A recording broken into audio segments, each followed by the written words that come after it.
Good evening, dear ladies and gentlemen, dear colleagues, dear Pippa Norris. There are a number of possible ways to introduce Pippa Norris.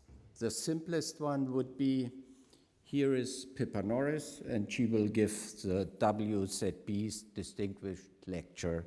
Tonight, she will talk on why elections fail.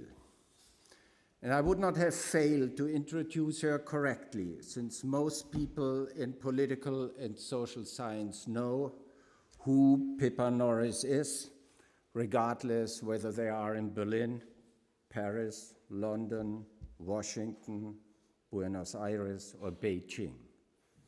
Nevertheless, there are some facts of her academic life which are worth mentioning in some more detail. But forgive me, dear Pippa, I will spare our audience from listening to the enumeration of 16 monographs, most of them published with Cambridge University Press, translated in more than a dozen of languages, such as Spanish, Italian, Portuguese, Chinese, Indonesian, Arabic, Polish, Croatian, etc. However, what I found remarkable is that there is no German translation. It probably speaks for the German academic community, which reads English anyway, and our young colleagues even don't dare anymore to quote any other sources than English language sources. I certainly will not talk about the more than 300 articles in journals or book chapters that Pippa has written. So, Pippa Norris is the McGuire Lecturer in Comparative Politics at the Kennedy School of Government, Harvard University, simultaneously being an Australian Laureate Fellow and Professor of Government and International Relations at the University of Sydney. There, she is a director of the multi-year and multi-million funded Electoral Integrity Project. Being British by citizenship, she started her academic career in United Kingdom, where she got tenure already at the end of the 1970s in Northumberland, before she moved on to Edinburgh in 1988. In 1994, she received an appointment at Harvard's Kennedy School, where she is now teaching for more than 2 decades. Beyond the enormously prestigious Australian Laureate Fellowship, she received numerous additional academic awards, including the Johann Skytte Prize, a kind of Nobel Prize for political scientists.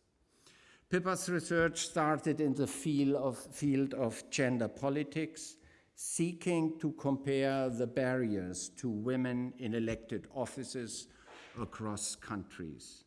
This developed into the broader study of elections, public opinion, and voting behavior, especially in Europe and Britain first, and the edited book on Critical Citizen, one of the best-known books on electoral studies and comparative politics. In another book, authored by Pippa Norris, Critical Citizen Revisited, she fully developed the paradigm of the critical citizen. The critical citizen, in a nutshell, means that it is not the disenchantment of the citizen, it is not the objective worsening of the quality of democracy or even crisis of democracy we have to worry about. Rather, we are witnessing the emergence of critical citizens who do not simply trust all institutions such as governments, parliaments, or political parties. The critical citizen is not bad, but good news for democracy. Pippa's interest in political communication, media influence, and culture led her to come and research with Ron Inglehart, constructing and using the World Values Survey, including comparative studies of religion and global flows of information. And a book came out called Cosmopolitan Communications. Almost 1 year ago, I looked at the citation index and found out that she is among the 10 most quoted political scientists worldwide. But Pippa also stepped down from the academic heights of Harvard into actual politics. She served as director of the Democratic Governance Group in the United Nations Development Program. She still serves as an expert consultant to many international organizations such as the World Bank, Council of Europe, and the OSCE. The period with the UNDP spurred books analyzing the underlying institutions most effective for development, including driving democracy and making democratic governance work. Not only Pippa Norris' academic reputation is global, the subjects and political regimes she is investigating are global too. Most recently, her interests have come together under the umbrella of the Electoral Integrity Project, generating a series of authored and edited books such as Why Electoral Integrity Matters or Contentious Elections, and the last one, Why Elections Fail, also published with Cambridge University Press. This is a book from which Pippa will present the most important findings this evening.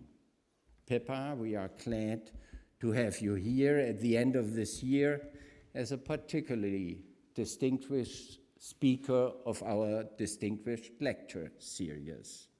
A brief note on the procedure this evening.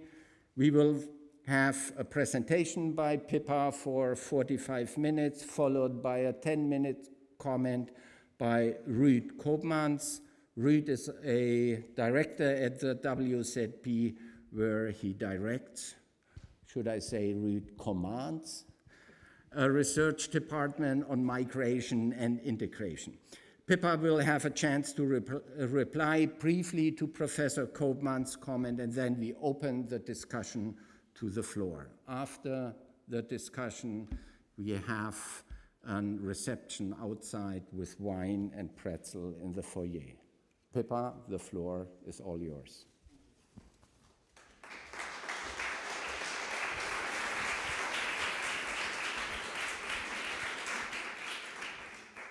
So thank you so much for such a generous introduction and for coming back to Berlin. It's always a pleasure to come back and see colleagues, especially because WZB is such a preeminent leader, whether it's talking about issues of elections and some of the work, for example, which Hans-Dieter Klingemann has really focused on, surveys across different countries, some of the work, for example, which Bernard Wessels has done, some of the work on democratic theory, all at the cutting edge of interests which we share. So today what I'm going to talk about is some of the new work which I'd really like to share with you and think about some new concepts and some new challenges which bring together these mutual areas of interest. So it's going to be on why elections fail, which is quite a strong word. We know about why states fail, that's come up. So we're now thinking in the international community, why is it that when we look around the world, we see so many contests which have been set up now, elections have spread worldwide, yet their quality is really problematic. And I'm going to focus just on one chapter to give you a little sense of some of the evidence and data and some of the results as well. But it's work which is very much in progress, so I really welcome your thoughts and ideas and suggestions. So first I'll give you a little bit of the background. And it's a trilogy which we're doing for Cambridge University Press that focuses on some of the core issues about why elections are problematic and why this is a particularly timely issue right now around the world. Then we'll talk about concepts. And concepts in this field have really been underdeveloped for many years. I think in many ways, those who study elections and voting behavior, we have 60 years worth of work, but really our normative foundations has lagged behind. And so we talk about things like free and fair, very commonly in the media. We talk about things like genuine or competitive elections. But what this really means hasn't really been pinned down, certainly has not been measured in very effective ways. So we're going to talk then about how we try to measure this as a project. And just like, for example, corruption, 10, 20 years ago, you could have said it's important, but we can't measure it. Now we use things like the Corruption Perception Index by Transparency International. So with electoral integrity, we're starting to get a much better handle on how to evaluate elections and how to say when are they actually meeting international standards, when are they not.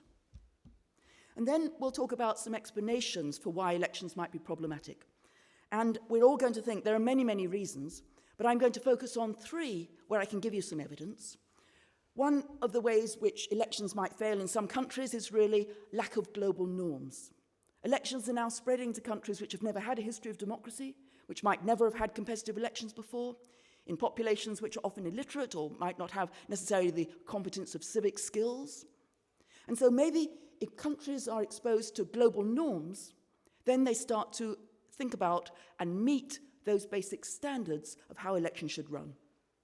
Second explanation is that we're spending a lot of money, we're putting a lot of resources as an international community into trying to improve elections. As soon as there's a peace-building process, for example, in Syria, you might have seen some of the negotiations. One of the first things, how do we get out of the problems? We think about an election. But having an election in post-conflict systems, or in any poor countries, or in countries which don't have a tradition, technical assistance is one of the first things we think about. So all the agencies are now giving electoral assistance to try to build up how an election could run, how an election management body works, how we can actually have an effective register. So countries which have got high levels of technical assistance and development help might be the ones which manage to have effective elections. And if we're not investing in those, that might be why it fails. And a third explanation is one where there's quite a lot of literature, and this is about the international role of the community when we observe elections. Again, this is a very common practice, as we'll talk about, and maybe where the eyes of the world are on an election, where there are observers in polling stations, when there are observers at the count, making sure that there's less malfeasance, or there's no ballot stuffing, or there's no problems of how the count is done, then those elections might work. Where we don't have observers, then it might be we get manipulation, fraud, and all sorts of other problems. So 3 explanations we can think about, all part of the international drivers outside of a country that might make an election work. I'll think about some evidence, and then I'll talk about the current puzzles, where we are, what we're thinking about for this year of the project, and some of the puzzles we'd like to share. So what's the project about? Well, I was in the very fortunate position of getting the resources before I had the project. This is a little bit of a secret between ourselves, but the ARC very generously gave me a Laureate Award, and I was thinking, what's the key area which is really coming along in political science where we need to push forward? And the idea of electoral integrity seemed to be an idea whose time had come. So there were people who were looking at elections and transitions, a lot of the people who think about autocracy and who think about some of the challenges in autocratic states had started to talk about electoral authoritarianism or competitive authoritarianism, people like Steve Levitsky and Lu Wei. Others were looking at things like when elections go wrong in the West. Think about the United States, think about Florida. So there was a new literature emerging in public administration as well about how to run elections and how to make sure they work in law. And there were others who were focused on democratization and whether or not the quality of election led to those transitions. So from the very beginning, my vision has always had 3 questions. One is, how do we know what might be a criteria for success or failure? When an election does meet the genuine basic norms that we might have, the international standards, and when it doesn't, how do we start to measure that? And we can measure democracy, we all know that. We can measure governance, we can measure many, many things now that we couldn't measure effectively 10, 20 years ago. And yet this basic area in our work, core to every single democratic state and to new democracies and now to the world, wasn't being actually effectively measured. Seemed like it needed to be done. And then the question is, does it matter? So this is about agenda setting. If the election has, for example, bribery, if it has violence, if it has the opposition parties boycotting, whether or not they'll stand for that contest. If there are problems in electoral law or gerrymandering, lots of things can go wrong. What does it mean for the basics on things like voter turnout? And that's not necessarily an obvious answer. So you might have an election, for example, in Sisi's Egypt with very low turnout, but of course you also have elections like in Belarus, which have an absolutely clear 87% is going to Lukashenko, and yet turnout is very high, reported turnout. And in many other countries, what's happening in terms of trust in parties, trust in parliaments? If the election goes wrong, does that mean you no longer feel that you can really trust your elected representatives? And does it affect how you think about democracy? After all, most people don't experience democracy in the technical sense. They often do experience most at the polls. So if you turn up to the polls and you find that there are security thugs turning people away, or you find that the names on the register don't reflect you and your family, or you see that there are problems in how money is used in politics for bribery, how does that colour your sense of whether the democracy itself is failing? And what happens in terms of protests? When do people protest as a result of this?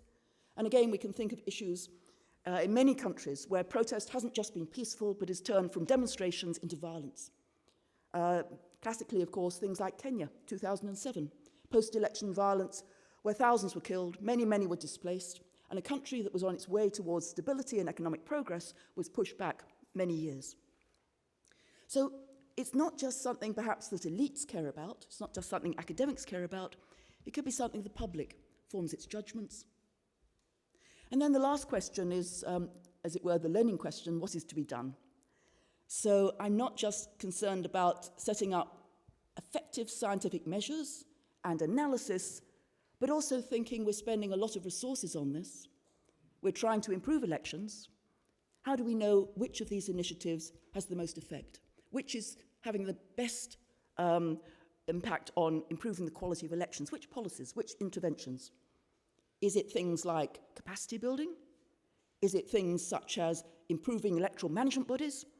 Is it things such as dispute resolution mechanisms? Is it policies which are there to try and get the electoral system on a fair basis? We don't know. And the international community doesn't know either. So these three questions have been the vision for the project, which started basically in 2012 and is now moving along towards the final year. Everything's available, of course, at electoralintegrityproject.com. So if you want to see anything, you can look at our website. We have fellowships. We have some of our colleagues here have come as fellows. We have publications, papers, conferences. We have workshops. We have a couple coming up. You'll be very welcome to come.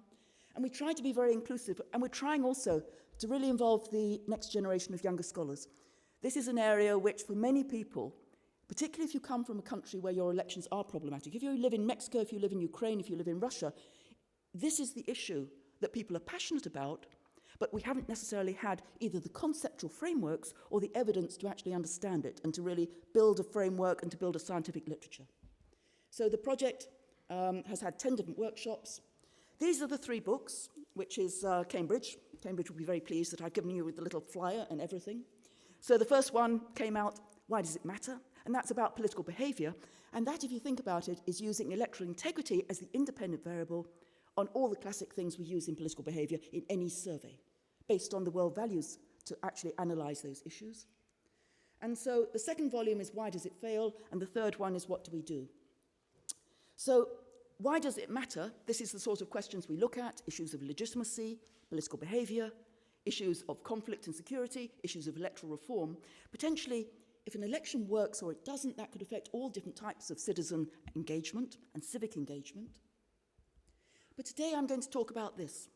So this is really about how we can think about it when we reverse the relationship and we think about how we can try to explain the quality of elections and what might be driving it. And 4 factors are part of the explanation in general. Structural factors. Think about trying to have an election in Afghanistan, an enormous country, which is riven by conflict, with a poor infrastructure, with an illiterate population, with areas of violence where it's very difficult. So structural constraints, levels of development, the size of a country, the population, all of those long-term drivers might make it really difficult to have an election in Afghanistan or in the Democratic Republic of Congo or in any other country where we're trying to have an elections where the infrastructure isn't there.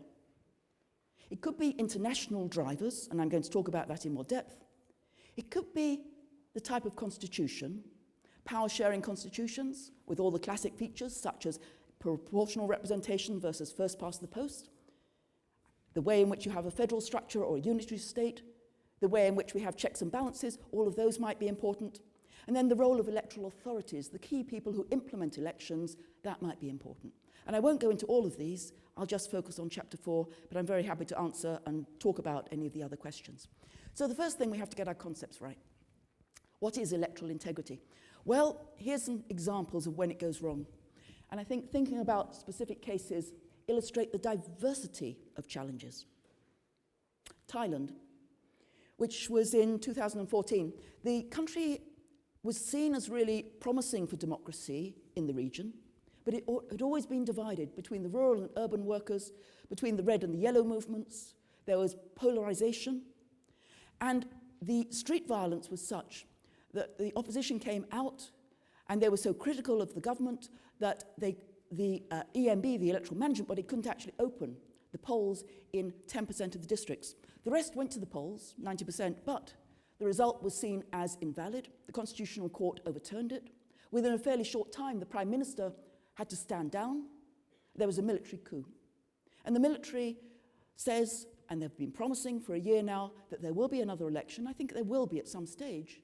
But nevertheless, it's a classic example of an election which went wrong technically in terms of security, and a country, again, which out of all the Asian countries around there in the developing world was seen as on the route to democratization. It's just gone backwards quite dramatically. There aren't that many countries now which do have military governments. Thailand is one. Afghanistan was another different case of problems. You may remember this. The first election in 2004, not so bad. It was the one where the international community basically ran the election. The UN just took up its offices and just went there and ran the whole thing. Because it was a fairly short timetable, and all of those resources, from helicopters to white vans going around the place to having polling officers trained, etc., the election was problematic still, but nevertheless Hamid Karzai won with enough of a majority to make a credible election. 2009, things got worse. Corruption was worse, vote buying was worse, violence and intimidation, including against some women candidates who were standing. And the result was contentious, but nevertheless, Hamid Karzai was seen to have enough of a lead that people overlooked it. Unfortunately, in 2014, when Hamid Karzai had to stand down, the result was so conflictual. And the candidate who was second, Abdullah, said there was fraud on an industrial scale. He'd stood before, he thought he was coming close, and he just refused to accept. Both sides at one stage were thinking about bringing their forces out onto the streets. It would have been disastrous. The UN intervened, along with John Kerry on various occasions, and the UN agreed to count every single vote, 8 million. But of course, even if there'd been agreement about every single vote, you still don't know why that vote was counted, whether there'd been intimidation or threats or other sorts of problems before that. In the end, none of the votes were actually accepted. All of that exercise, which cost 128 million, was thrown away, and they ended up with a brokered power-sharing agreement as the only viable solution. So again, a case which was a clear failure, no doubt about it. And Burundi, a more recent case, where again there have been many, many cases in Africa where presidents have refused to stand down. There are term limitations, and for one technical reason or another, they say, oh, well, I didn't really come in the first term, and so on. They make various arguments. The opposition, 17 parties, had to boycott in the end. And yes, the president did get in. There was violence on the streets. There were people killed, street violence, and refugees. And of course, that affected the whole of the Great Lakes region, because that's always an area of instability. So all of those are problems, right? What do they have in common? Different issues in different countries. But before we think that this is something which only happens over there, let me say that we're not simply talking about problems which are just in developing countries, post-conflict countries, or countries which haven't got a history of democracy. And I only need to say one word to you, Florida, and everybody knows what we're talking about. Everybody can remember probably still people looking at those ballots trying to work out what was going on. And the problem with Florida is not simply the problem of Florida, but ever since things in the United States, far from becoming agreed, have become far more tense. There's more division now over everything. 30 states have passed new laws. The Republicans, by and large, are trying to tighten up against what they see as voter fraud. The Democrats are making things easier, convenience voting, the topic which Norbert is working on the grounds that they need to have more people coming to the polls. And there's just more party polarization. Basic aspects of an election that you might have thought were technical or legal, or at least agreed in the 21st century, have become issues which are contentious. Not only that, that then spread that basic idea that we should start to dispute the rules. And so Canada of all places, I mean, Canada is the place which you always think of as the human rights, but you know, it's kind of on my list, right? Whenever I rank anybody, Norway comes number one, I hate to say it, it always does. Sweden's up there, Germany's up there, Canada's up there. Canada passed the Fair Votes Act, which is a perfect Orwellian term, because of course it wasn't fair. It was influenced as a Conservative government by the GOP, and it again sought to tighten some of the forms of voter identity, which made it very problematic for students and for other mobile populations and for the elderly to be able to vote.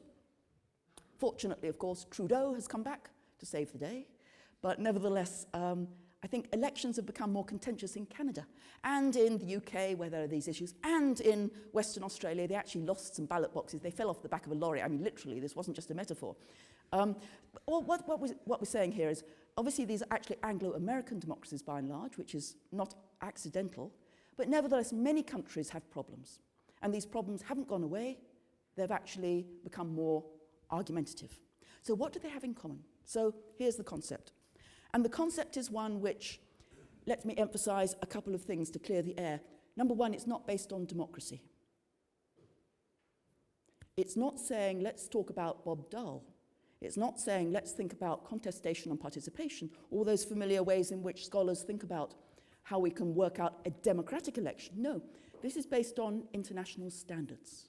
And that means it's a human rights framework which is based on the agreement that we have reached at the United Nations General Assembly, in regional organizations such as the OAS, such as the OSCE, at the EU, at the Venice Commission. Over the years, human rights and electoral rights in particular have changed, they've expanded, but those are the basis of electoral integrity. So our notion says that what we're focusing on are the international commitments and global norms which have been agreed by the governments. And the great advantage of this is that when you go to different countries and you present this notion, it's not the West telling the rest of the world how to run their elections, and especially if it's not Americans telling the rest of the world how to run elections, nor is it Harvard telling the rest of the world how to run elections, fortunately. Instead, it's about what the governments themselves have agreed to do. So it's legitimate. I can go into Vietnam, I can go into Russia, I can go into lots of countries, and we can talk about these issues, and we can say, what are the problems in your country? And we can think through what's been agreed, and therefore how far the governments are actually meeting those goals. Now, there is a weakness, and the weakness, quite simply, is that there are many aspects of electoral rights which aren't written down, aren't agreed, there are no guidelines. And some basic matters, for example, money in politics, almost nothing has ever been agreed. We have the Anti-Corruption Convention, which has a small clause in it, and there are certainly guidelines. So the Organization of American States, OSCE, has developed new booklets, new handbooks, new standards which it debates, but there is no international guideline on the basic issue of how we should regulate money in politics, nor broadcasting. So we're focusing it on this, and we are talking about not just election day, and again, the media is obsessed with election day, the polls, impersonation, fraud, ballot stuffing. No. We're talking about the whole electoral cycle. This is the notion, again, the international community has developed right from 2005. And it goes from the very beginning through the pre-election period and the campaign, the polling day, and then the aftermath. And it's a complete cycle. And by contrast, quite simply, electoral malpractice is everything else. It's all the bits which we are negative violations. There is disadvantages to this.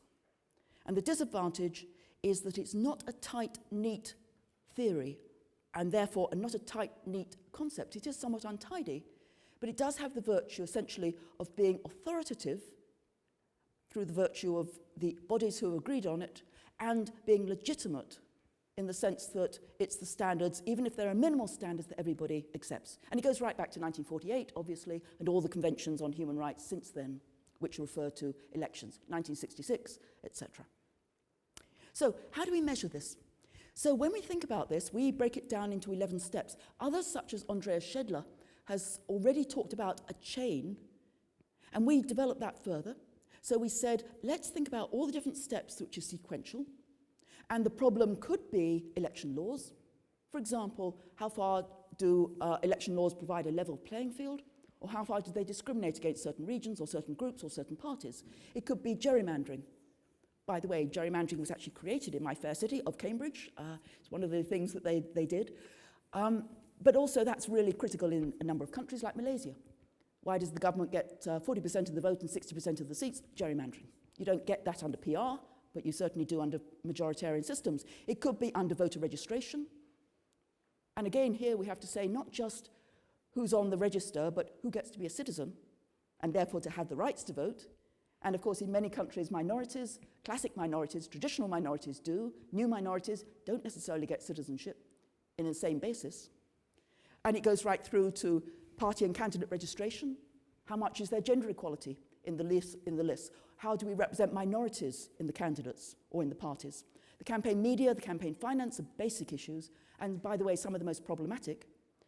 Voting processes, this is convenience voting and other things. How do you actually cast your ballot? How do you do the vote count? How do you do the vote results? Are they timely? And then the electoral management bodies at the end. So what we need to do, if we break it down like that, is then measure each of those 11 steps. And the point about a cycle is that it's not one problem in every country. Different diagnostics have to be applied, because in some countries it could be gerrymandering, in other countries it could be money, in other countries it could be the electoral management body not having the capacity. And if you think about a cycle seriously, any one break in the chain breaks your electoral integrity. So in a sense, you have to do it all.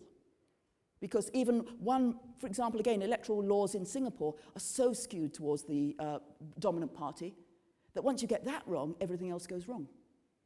So how do we measure this? Well, like the world in general, as you know, we're all moving towards expert surveys. It's the one thing which political scientists have got a growth industry on right now. So you name it, and we've got an expert survey. Human rights, expert survey. Transparency International and corruption, expert survey. So that's what we do as well. And it's only one of our sources. We also have the World Values Survey. We're starting to measure these things at the public level. But the experts are where we're really making some impact. And the great thing about expert surveys is they're also marvelous for advocacy. It's not just that we want to measure these things for scholars, which we do. To do any sort of analysis, you have to measure it. But also, if you want to say which are the countries at the bottom and which are the countries at the top, then advocacy is a great resource. We release the data, we release an annual report, and then various opposition parties, particularly if they're critical of the government, can say, look, it's not just us. Here's an international body which says this election has not met international standards. So, how do we do this? Well, we've got the Perception of Electoral Integrity Index. And this is our basic core expert survey. Some of you, I hope, will have been asked. So some of you are our data, because you've been answering this. If not, Max Gromping, who's with us from our project in the front row, will take your name and instantly sign you up. We are very comprehensive. We aim to do all elections worldwide, all national, parliamentary, and presidential. And we are doing this on a rolling basis. So we've done it since mid-2012. The only states we exclude are the micro-states, and that's about a dozen states like Palau and Nauru, where we just don't have enough experts, but nevertheless, it covers basically 175 countries worldwide. And at present, we have 9,000 experts, and I'll define those in a minute.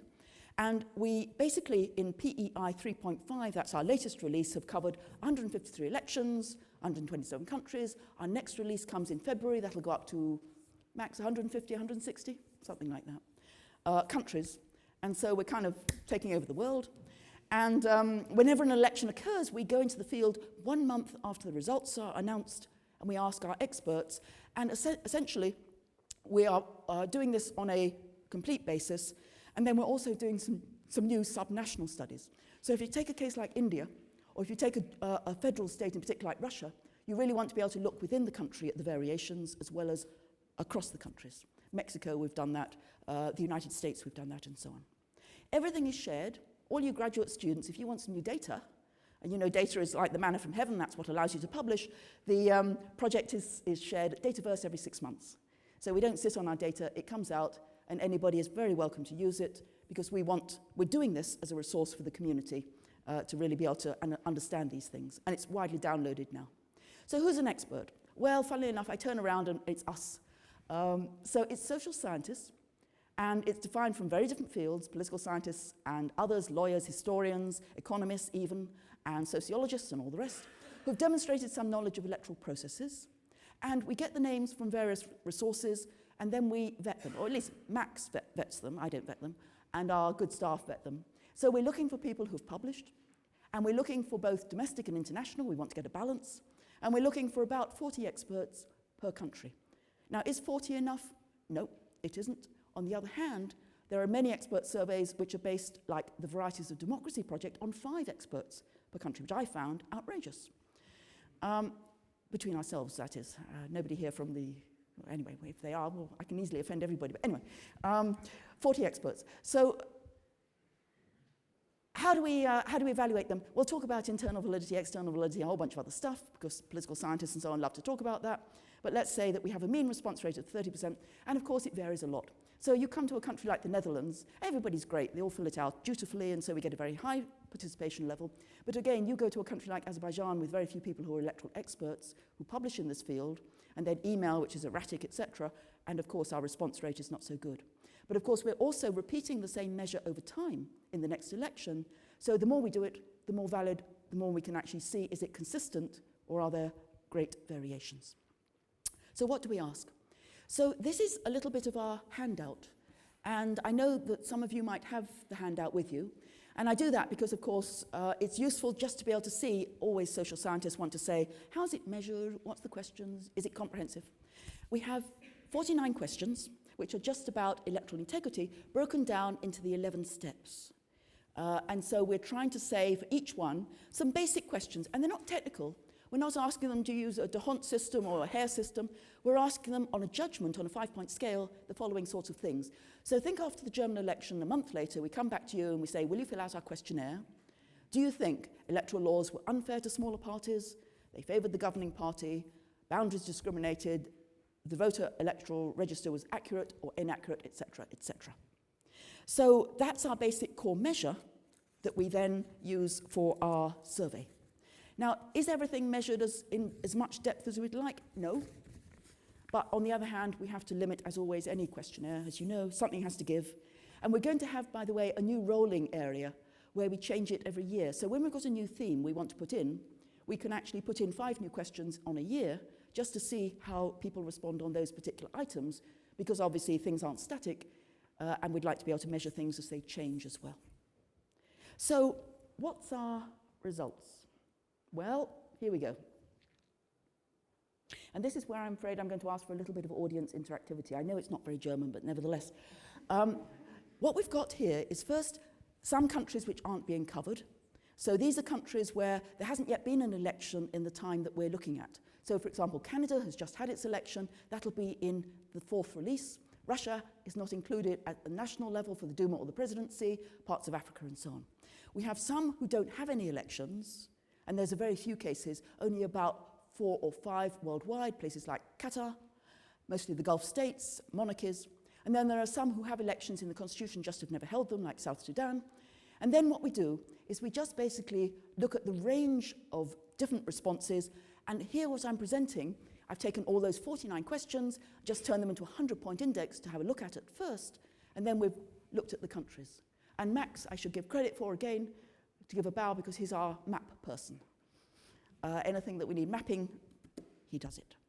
So first, before I go on and talk about the results in more detail, first, anything that jumps out from you. When you look at those countries, and you look at the ones which seem to do well and the countries which don't do as well, anything which comes to mind about anomalies or cases you challenge, or cases where the expert has said one thing, but you know that it might be something else, or any other observations from the results? Who'd like to break the ice? Norbert, would you like to break the ice? No, you wouldn't. Please. Yes.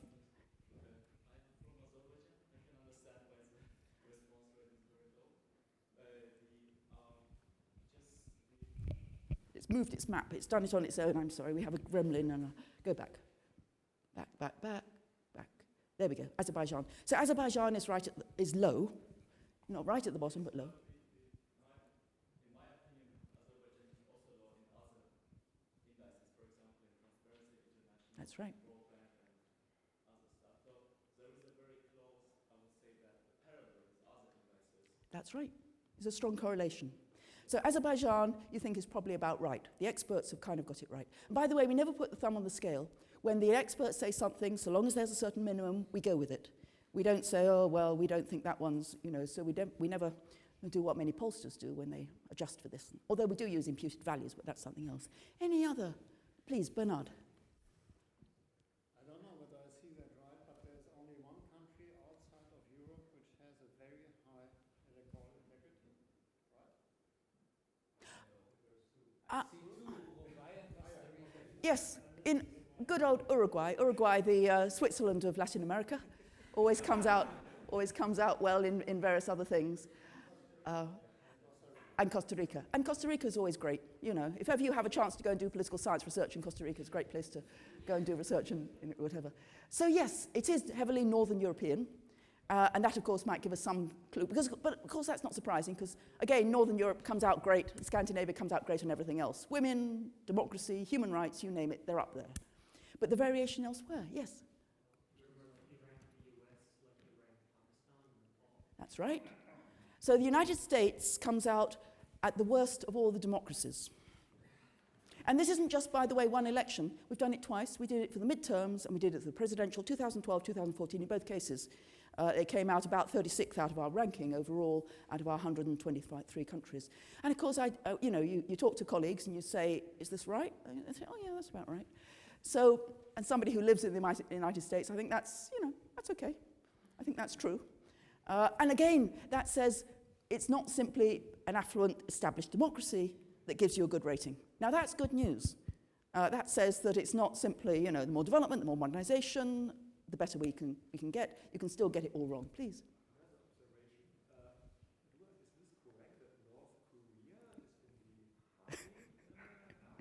Yes. And of course, there's another country there which is also falling into the same category, which of course is Cuba. So you ask yourself, how can we have a one-party state which has a good rating? So there are various explanations, particularly for Cuba, I think, which are quite plausible. And again, there hasn't been obviously that much research on elections in cases of one-party government. But we do cover every single election. So one-party governments are fine, Vietnam, Cuba, etc. We'd do China if China had national elections as well. So when you think about when an election goes wrong, it can go wrong for two different reasons, basically, or two different dimensions. One is human rights, democracy, the basics, freedom of speech, freedom of competition, freedom of capacity to stand, freedom of association, all those other sorts of things that we think are critical for the quality of elections. The other dimension is governance. The other dimension is about whether or not you can get basically the register accurate, whether you can get the polls open on time, whether you can count the votes in an accurate manner. And of course, in one-party states, what you can get is essentially very efficient elections, because they know how to run elections, and also they're committed to getting high turnout and to getting an effective process there. But of course, it has fundamental problems of human rights. But there is some choice in Cuba, but it's a choice within the party about the candidates, not a choice between the parties. And of course, that's not uncommon. If we think, for example, about all the elections under the Soviet Union, a series of elections, nobody studied that.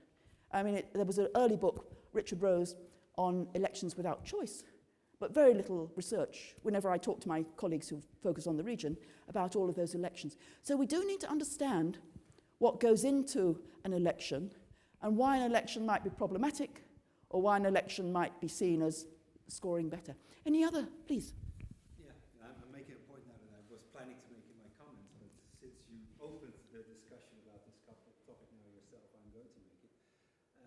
Because, of course, by adding these 11 dimensions, you basically seem to assume that each aspect of Is equal. integrity is, That's right. all equal. That's right. And That's right. What struck me, not on this map because I can hardly see it, but in the book, is Kuwait. Yeah. It actually has a score which is almost as high as the United States and Yeah. higher than, for instance, Turkey. That's right. And in Kuwait, 70% of the population are immigrants, And they don't get to vote. They don't have any rights, That's let right. alone the right to vote. That's right. Even the few immigrants that can be naturalized have to wait another 30 years before they can actually vote. Yes, yes. So And of this course is very- a country that excludes 70% of the population from the electorate. Right. But still, it has a moderate score on the That's right. integrity index. So what we need to do is not simply have our 100-point index, because after all, it's very much like the Freedom House index of 100 points or the Polity index. What we need to do is disaggregate. We need to think through what are the problems, what are the challenges in particular countries. So you can look across the regions, and that again is the handout that you've got, and you can look down and say, does it make sense when we think about Africa? Benin, Mauritius, Rwanda. Rwanda is an interesting case. And again, that's not an accident, by the way. It also happens in public opinion polls. But we can think about all of those. But the other thing we can do, which is really much more useful, and it's particularly useful for the international community, is to take each of the dimensions, and this is again a colour chart, which is a traffic light chart. So we can break down the country. And if you look at the United States, for example, you can say, why does the United States get a low ranking? And you can look across. And boundaries, well, of course, as I said, the home of gerrymandering. The way in which this gerrymandering is used in order to reduce any opposition to incumbents is scandalous in many, many ways. The United States is also low in campaign finance and also in voter registration because of the contention about voter registration. So if you don't like our 100-point index, no problem at all. You can either look at any of the dimensions, the vote count or the announcement or the media or the campaign or anything like that, and just focus on that. Or what we also do is we give every single item is available. So say you just want to look at one item on, for example, the inclusion of opportunities for women to stand, you can just look at that item, or any of the other aspects which might be of particular interest. For example, on party registration, or on requirements on campaign funding, or anything like that. So we do believe that you can essentially deconstruct and reconstruct any of the items that you think are really important. And if you want to create a different index, then that's absolutely fine with us. We basically will put our overall comparison, but really if you're working in a country or if you're in an electoral management body, having the 100-point index doesn't help at all. You need to know what's the weakness, what's the challenge in this country, in this election, in this particular period. And we do treat them all as equal because of the notion of the cycle. If we were to say, for example, well, I think that the vote count is far more important than the boundary procedures, then clearly you get a very different result. But because it's all interrelated, you can't really separate one from the other or give one more weighting than another. If I exclude 70% right at the beginning, Right. then all the rest can be perfect, but I still have only 30% of the population. That's right. So if you want to readjust, and again, we ask people about the registration process and the citizenship process, we want to readjust, that's fine. We can do that in particular countries, although in most countries, of course, even though minorities aren't allowed to vote, it's not 70% in most places. But again, that's a fascinating question. And for example, which residents in Europe are allowed to vote affects everybody in this area. Think about the Syrian population and what will be their voting rights and how long does it take to become a citizen. Just some personal experience, by the way, I lived in the United States for 20 years before I was allowed to vote in the United States, which I always thought was no taxation without representation, but what can I say? So we are measuring these things around the world, and it's complicated to do, and one can argue about the components and the measures and the weights and a variety of other things, but there are some good things which also jump out. And again, if I just go back to this, what would be some of the good news from some of these ratings? Well, if you look at them, what you can see, look at Central and Eastern Europe. And you'll find some countries there are really doing very well. Estonia, Lithuania, Slovenia, the Czech Republic, Slovakia, all countries which had an effective state that knew how to run governance. And when party competition emerged, then they immediately had very good quality compared with, obviously, places like Belarus, Tajikistan, Azerbaijan, etc. So a lot of variations. It's not simply economic development, although economic development helps, nor is it the length of democracy, although again, that helps, the stock of democracy in a country. So there are other factors which are going on here. Now, before I go on to give you my explanations, again, let's just look at this list, and I'd like you to think if the ranking, even with some modifications, is broadly correct, and the index that we use is strongly correlated, as we said earlier, with other independent indices. So if you take Polity, you take Freedom House, and you take many other basic indices, we find a strong correlation, which we've shown. So there's some form of external validity. And in addition, we also check for internal validity. For example, we do a little regression on the experts. So we look at things like, does it matter if you're a man or a woman? Does it matter how educated you are? Does it matter whether you're a domestic or an international? And most of those things don't matter at all to the overall index that people have. It kind of comes out in the wash, which again says there's something which is consistent in how people are judging. And the small differences don't take any account of, but the big differences, I think, are plausible. The small differences in particular, because of the number of N that you're talking about, is not to be taken seriously, just like any opinion poll. But the large gaps, I think, are. So before I go into my explanations, just if you were to think, what's the most plausible explanations would come to your mind about the reasons for the variations that you can observe in a particular region or in countries around the world? What would be the explanations for why elections are flawed, why they fail, and what might be the ones that succeed and really meet international standards? Please. I would say that in developing countries, I would expect that the more contested an election is, the more it's flawed. Yeah, so that's an interesting question. So if we think about Mexico in particular, when the PRI were really predominant, they got 70%, 80% of the vote, there's a very good study by Beatriz Maglione who says there was less violence and corruption and bribery because the PRI used other methods to try and mobilize it, hoover up its votes. When it got tight, that was when voter bribery actually increased. So the type of contest, and why does it become more contentious? If you get 87% of the vote, then you've certainly biased the election, but you'll far less have boycotts or violence or intimidation or a whole bunch of other things that go on polling day.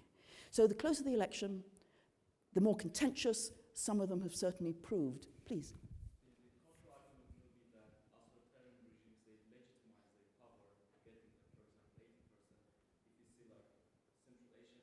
Yes, that's right. But if you're an opposition party and you're thinking, am I really going to risk everything and come out on the streets and bring out my supporters with an 87%? Am I going to get anywhere?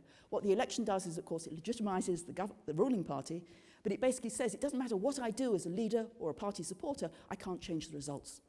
And so the closer the result, the more there's an incentive to claim fraud, and the more there's contentious about that elections that can really sink things, as we saw in a number of the examples that we had. What else might be reasons why elections are flawed or failed? What else would be in common with those which seem to do well or those which don't? Give us some hypotheses, some propositions.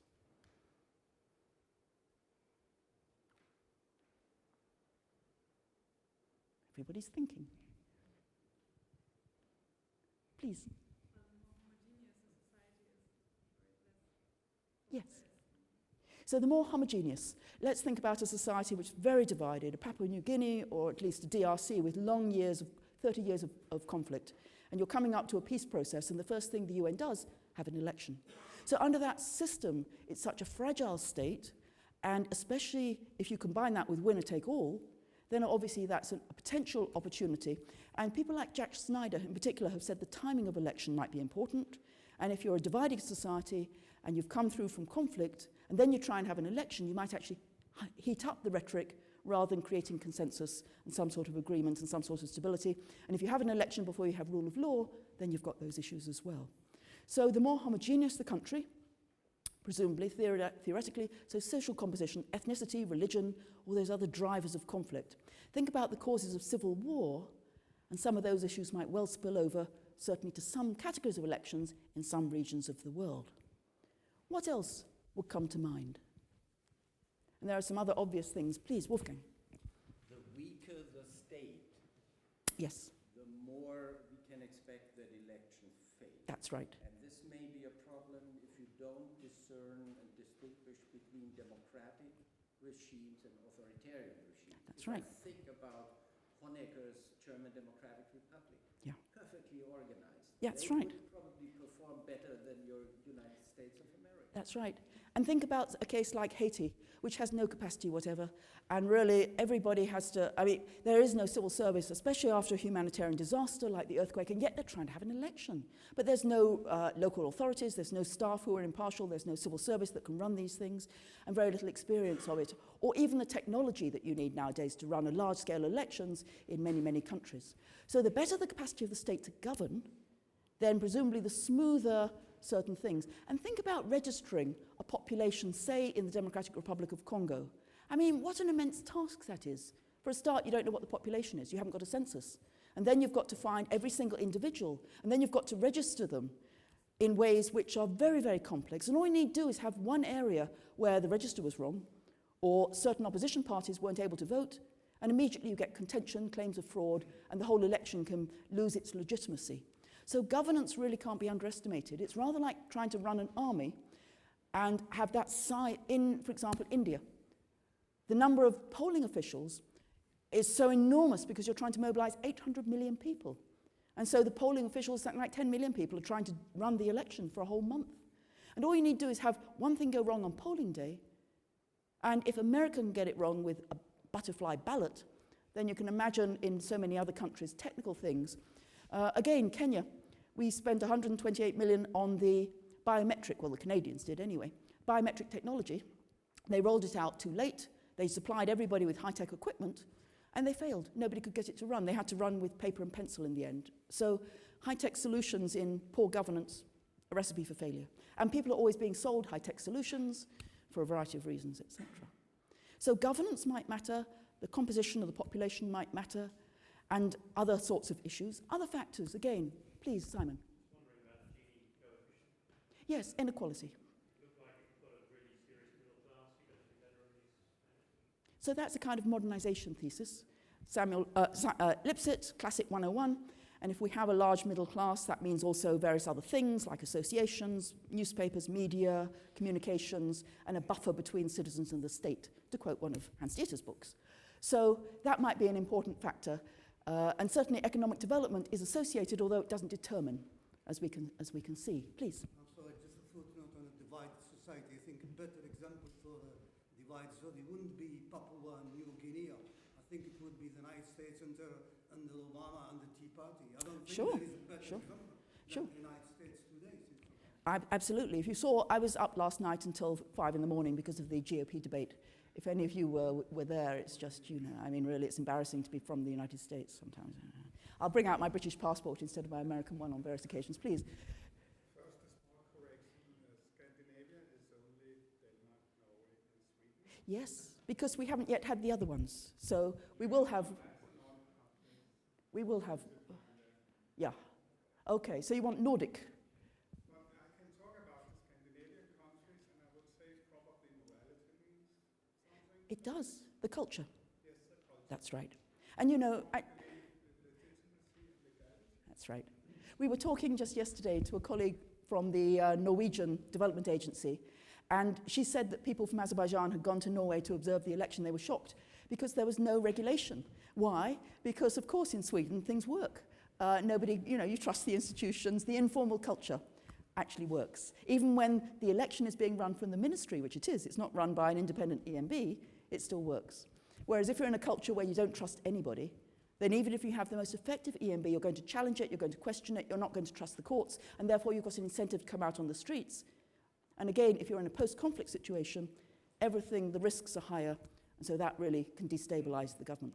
So culture matters, but it's very, very difficult to measure trust in institutions. But that's a really important factor. And you can lose it very fast. It's very difficult to get it back. So Florida, people weren't worried about election quality before Florida, and then suddenly it was in the news, and it was a tight election, as we said, and so that was important. And then after that, there's been no trust in the impartiality of the electoral process, unfortunately, in many, many states, as things got more polarized. And we end up with Trump, what can I say? Well, look, let me press on, because otherwise we'll have no time for our discussant and everything. Let's give you some evidence. How about that? Oh, by the way, this is just to show you that we're covering regional elections as well. This is PEI Russia. So what alternative theories are there? Why do elections fail? Well, here's my big model for the book, the core model. And it says, how do we explain electoral integrity as my dependent variable? Fixed structural conditions, meaning economic development, ethnic homogeneity, size of the country, population, Lipsit 101, should all affect the quality. International forces, this is how far the UNDP, IFIS, NDI, the German Development Agency and all the others are trying to assist countries externally to improve the quality of their elections. Both of those should be important. In addition, constitutional power sharing, as I mentioned, is another aspect. And for example, think about proportional elections versus majoritarian. And a lot of things you can do in a majoritarian you can't do in a PR system. Even things like how you draw the boundaries, are they important, or how far there's an incentive to fraud. If you're two people in one race and just a few votes might make a difference, then there's a much greater incentive than if you're on a party list. So power sharing in general makes a difference. The more checks and balances, the more consociational, to use the old term, or consensus, then the better the election. And lastly, electoral management, how you actually run the election and what capacity it has is another aspect. So all of these are in the big model, but all I'm going to give you is the red line, basically. That's what we're going to focus on. So how does this, oh yeah, and of course one election then leads to the next, you get a feedback loop, etc. So we know from the literature that there's a range of carrots and sticks which the external community can do with a country to try and improve its elections. The sticks are things like conditionality, trade sanctions, membership of organizations. If an election is seen to fail over successive periods, then the international community, and particularly bilateral and state departments, can have pressures on governments to try and improve the human rights record. The carrots are international aid, technical assistance, and a wide range of other things that we do to try to strengthen elections. And there is a literature which is developing. Danielle O'Donoghue has done a very good book, Susan Hyde, Judith Kelly. Most of these, however, have focused only on international observers and a little bit on conditionality. Very little has looked at other aspects. And very little, by the way, has looked at, say, domestic observers and what role those has. So I'm going to give you three propositions. One is cosmopolitan communications. The more that you're part of the world community, the more that your borders are open, the more that information comes across the borders, the more likely you are to adhere to international norms in an election. Proposition 1.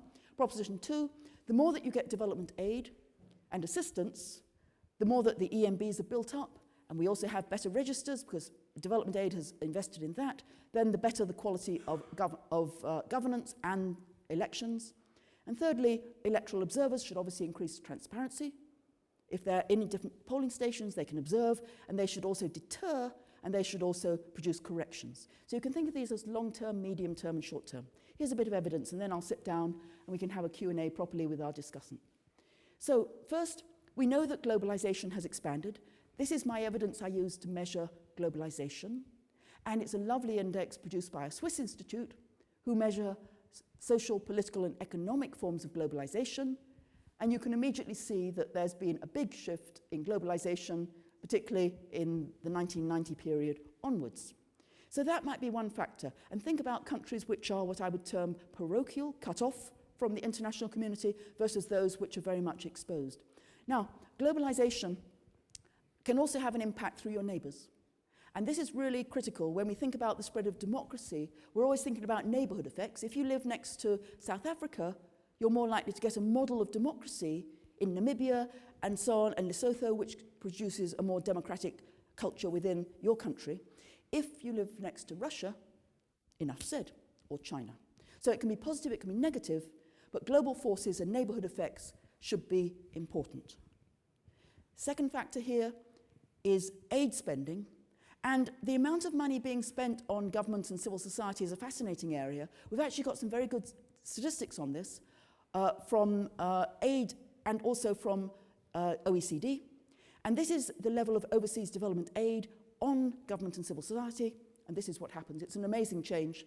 So throughout the 70s and you can see 80s, it's kind of flat. Most aid spending was being spent on other things. You know, HIV, housing, jobs, agriculture, clean water, all the basics. And we can see the transformation from 1999 when democracy and democratic governance became mainstream throughout the international community. And I estimate right now that we're spending about 1/10 of all our overseas development on governance and civil society. Fascinating area, which I'll talk about further maybe at another thing. And lastly, observer missions. And again, this has gone up. So in the 1940s and 50s, there were a couple of observer missions, mainly from the United Nations when they were invited in, but it really wasn't mainstream. And again, what we can see is a bit of a shift in the third wave era, 1975 onwards, and then an enormous increase.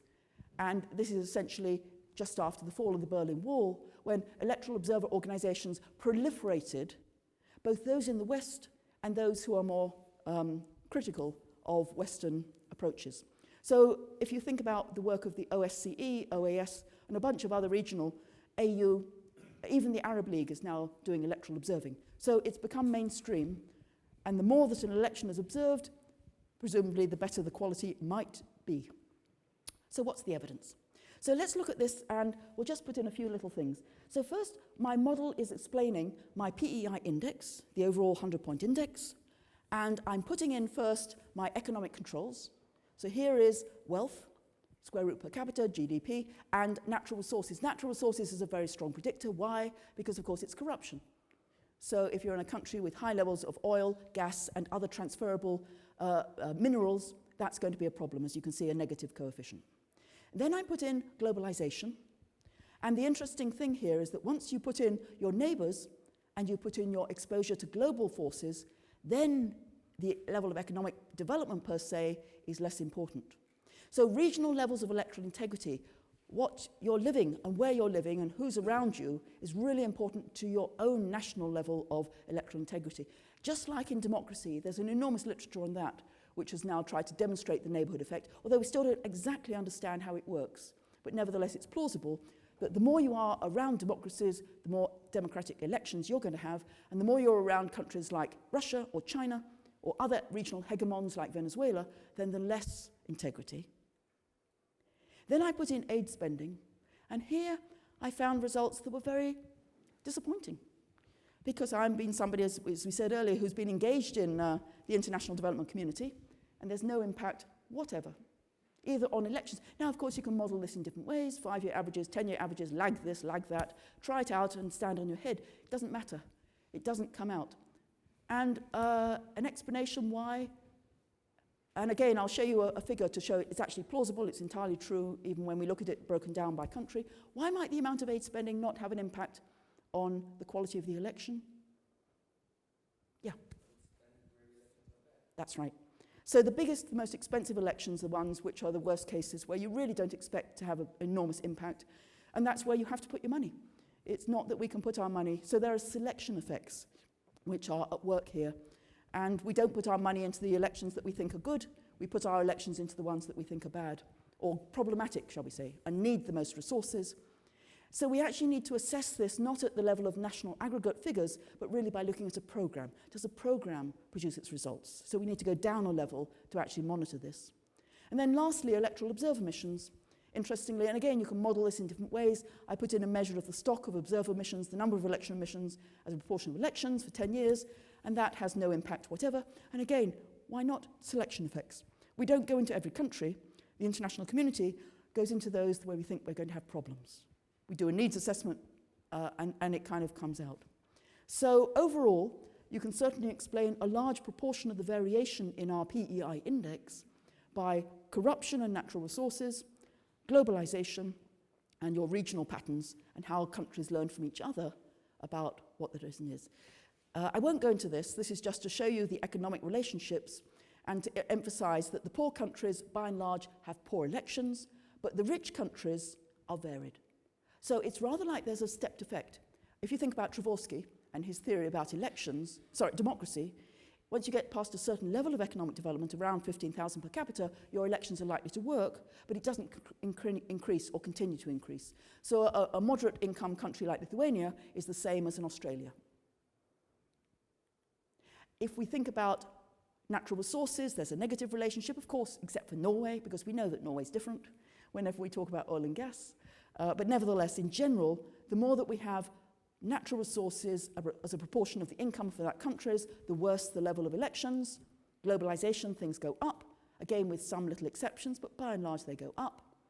And aid spending, this is why there's no relationship.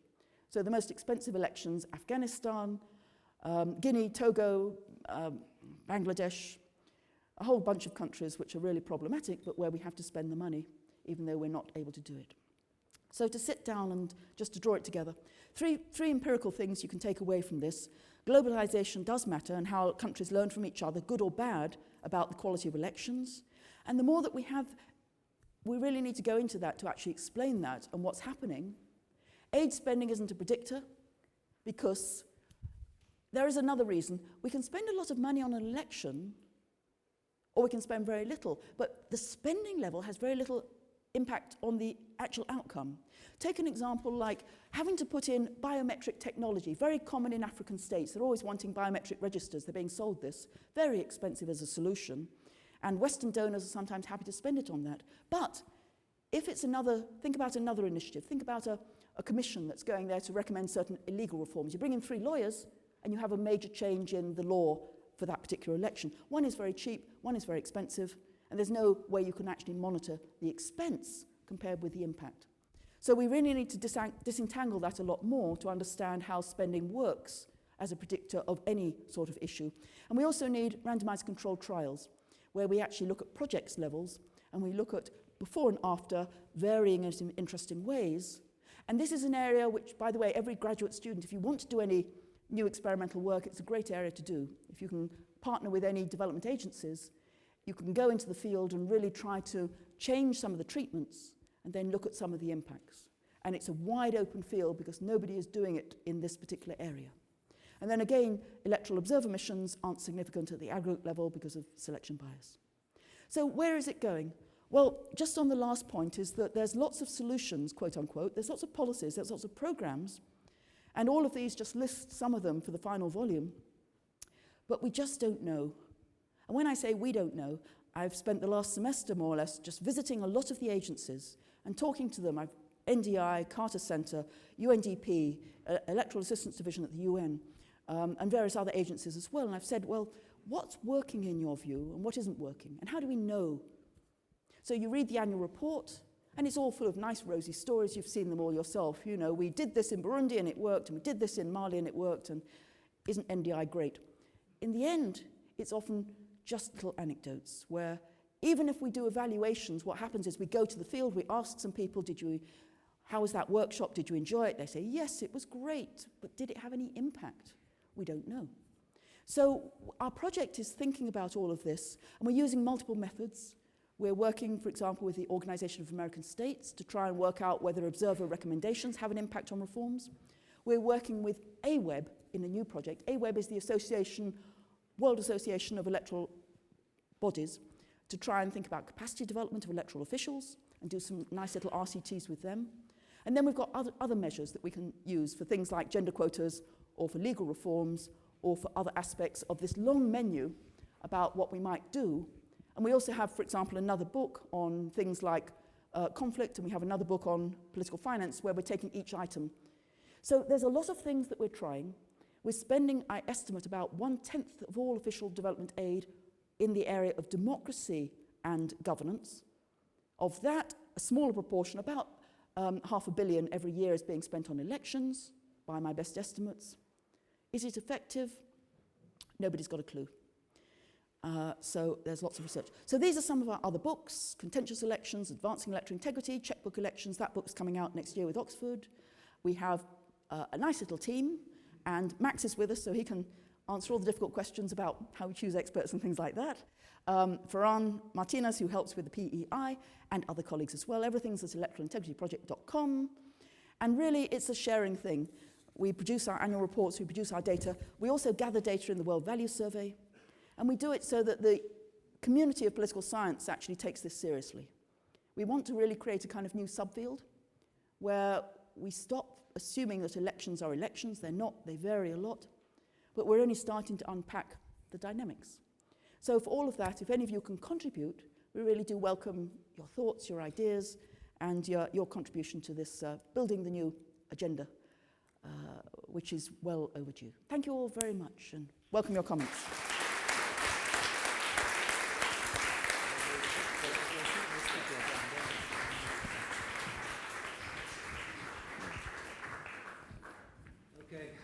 Thanks a lot, Pippa, for an extremely impressive presentation. I also had the opportunity to have a look at least at one of the books in the trilogy, Why Elections Fail, which is also extremely impressive. So you put me in a difficult position as a discussant. And that's why most of my comments will actually not be about what you've done, but about what you've not done. That's good. Because when I saw the title of the book and also of this lecture, I was actually expecting something else. I was expecting that it would address the question why we have seen so often in recent years elections, democratic elections being introduced in formerly autocratic or unstable societies, and often elections that by the standards of international observers were fairly free and fair, as it's called. And still, in my opinion, and in the opinion of many people, these elections failed. But then when I started to read your book, and also hearing you talk during the presentation, I came to understand that your understanding of what is success and failure of elections is a somewhat different one than the one that I had in mind before reading and hearing your work. So the question actually is, what do you mean when you say, when you give a book the title "Why Elections Fail"? Quite obviously, you have an understanding of failure and success of elections, which is mainly procedural. You have these 11 steps. And if elections fulfill the criteria of these 11 steps, say things like the result is immediately announced after the election, just to pick one indicator, of course, unfairly. But of course, as Wolfgang already pointed out, the GDR was always very quick to pronounce the result of the election, which invariably was something 99.78 or 9% of the vote in favor of the ruling bloc. So that's a procedural, a process understanding of failure or success of elections. It is indeed electoral integrity in a certain sense, although even that's maybe too wide a term. And what I was thinking about were some other aspects of failure and success of elections. What about legitimacy, for instance? The legitimacy of the outcome. There are many elections, even elections that by all standards are considered to be fair and free, that are not accepted by some of the parties involved. For instance, the elections in Iraq in 2010 were seen by most observers, and there were lots of observers around, as actually quite fair and free elections. Nonetheless, one of the parties, the one of Mr. Maliki, the main representative of the Shiites, basically did not accept the result because he didn't win, and then after the elections, basically changed the rules of the game, and then, well, we know all what happened as a result of that. But the process of these elections, well, there was actually not that much wrong with them. So now you have, among your 49 indicators, there are a few that actually refer to acceptance. But I wonder whether they, in turn, are not part of something else than electoral integrity. These three indicators are, if I recollect correctly, it's whether there are any legal protests against the results of the elections, whether there is violent protest, and more generally, I think, whether the contesting parties accept the results. So those are three indicators. They are part of the index, but they don't weigh much if you have 49 indicators altogether. But even as measures of electoral integrity, I wonder whether they are actually well placed in that index, because if the elections were rigged and electoral laws are unfair, then if people protest into the streets, that's actually a sign of democratic viability, I would say. Whereas when people start protesting, or when the result of actually fair and free elections, as in the al-Maliki case, are not accepted, well, that is not a sign of electoral integrity. So it actually depends on the rest of the index whether not accepting the results is something good or something bad. So I'm not sure that they are well placed there. And anyway, more generally, this issue of legitimacy is not well represented. Is maybe also not the thing that you want to study.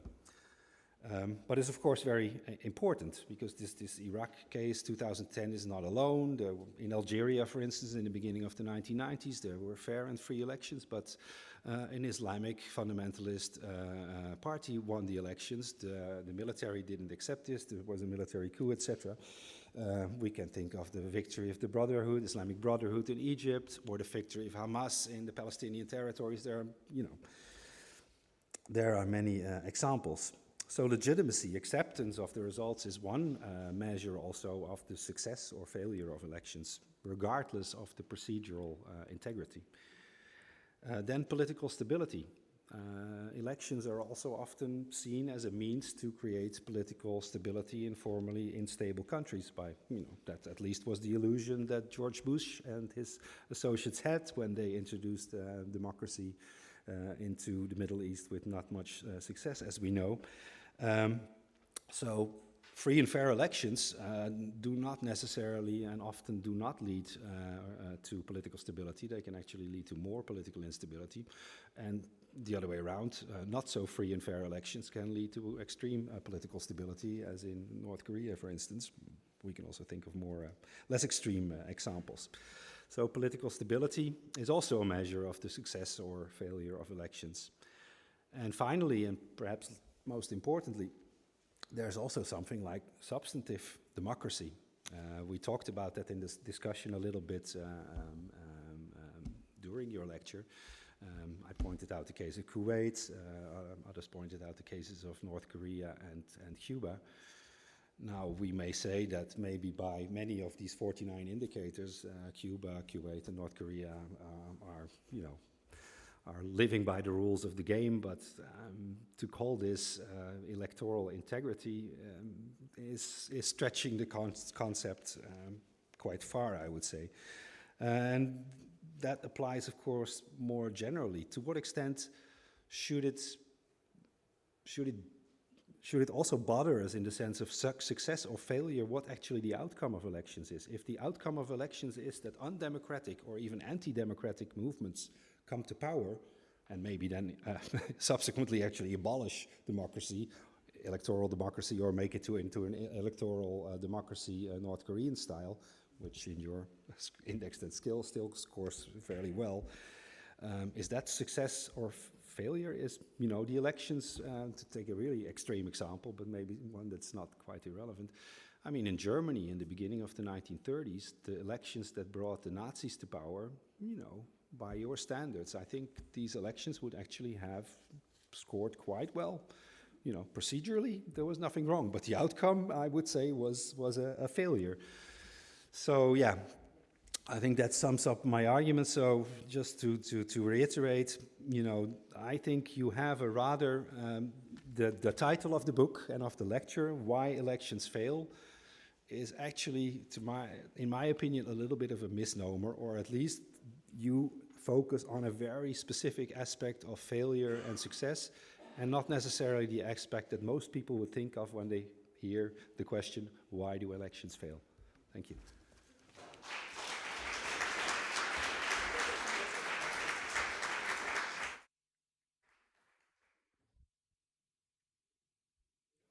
There we go.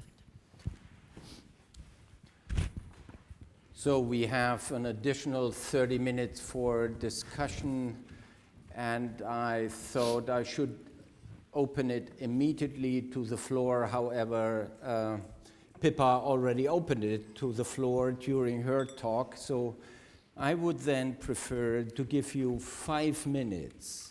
I would be very interested. Okay. I am now in the autocratic position of the chair, and I will exploit it. And so at least 2 points, it seems to me quite important. The outcome question and stretching the concept. Can you say something about that? Yes. So it's a little bit like when we think about the concepts, other related areas, like human development. So you can take a very narrow definition and just use per capita GDP, or you can try and have a kind of smaller definition with a few things in, like the UNDP's measure, which includes education and longevity and GDP. Or you can say, well, we actually need to take all the different aspects of human development, and we have all the MDGs, all the SDGs, and put all of those into our measure. So is the government delivering, and are there effective public services? So you need, obviously, it's a strategic question between the two. So the reason we don't put many of those outputs is they're absolutely critical. They're not just about procedure. We need to think about the relationships. But if we put democracy into our measure, if we put everything else into our measure, then we can't clearly distinguish the impact of procedures on X, Y, and Z, because it's all part of the same measure. So what we want to do is really think about independent measures, and we're starting to do that. So you can look, for example, if you're interested in political violence and conflict, don't use our measures. Think about measures, for example, by the Oslo indicators, which are very good, PRIO, and they indicate civil conflict.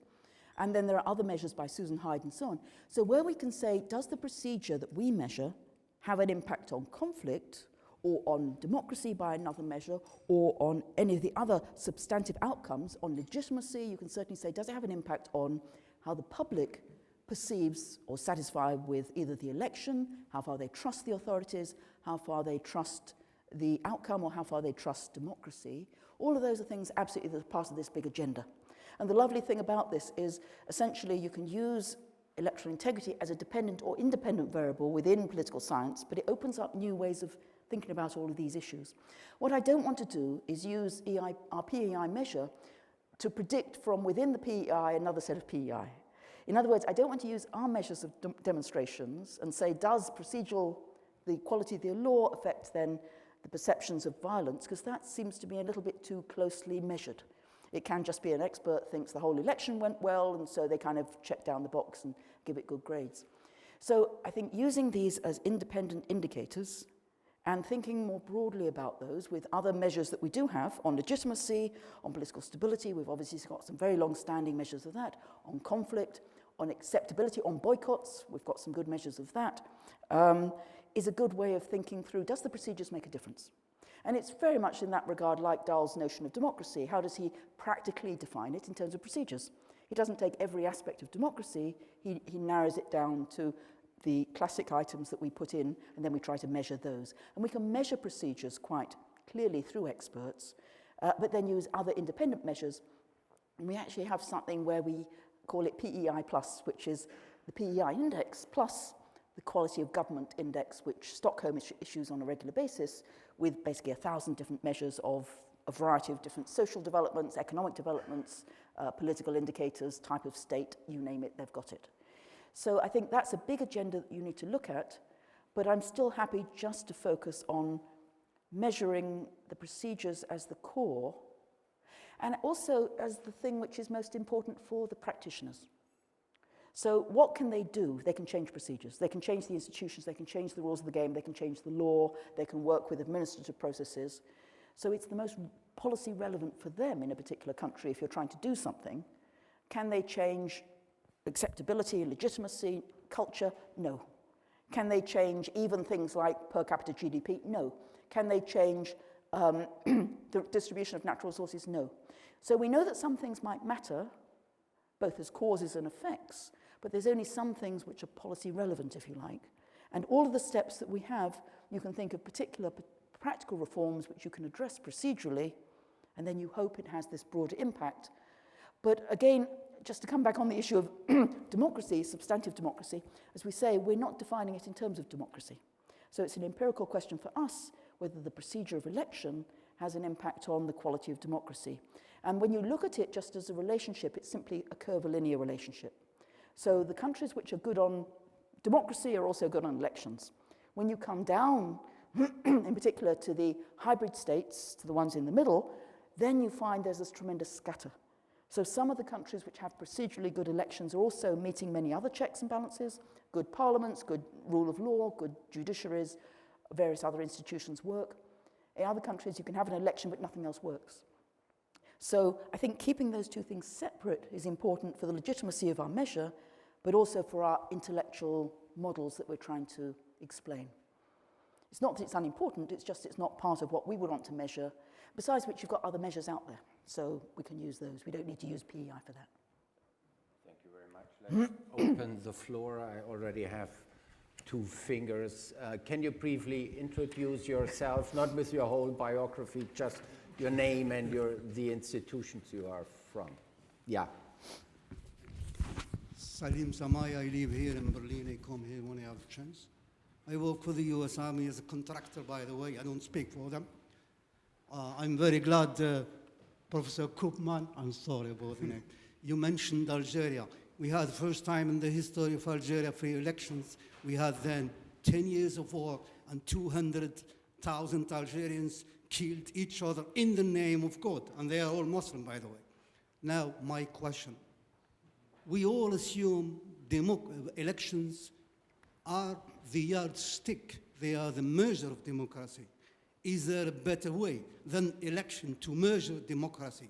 For me, an elder in a village in the mountains of Afghanistan has more legitimacy than a civil servant or an elected official which was appointed by somebody or by the US or NATO commander in Kabul, or by the pouvoir, the system in Algeria, which is still not legitimate. Good. Do you want to take two or Can three? we collect 2 questions or questionnaire? Gary Schall.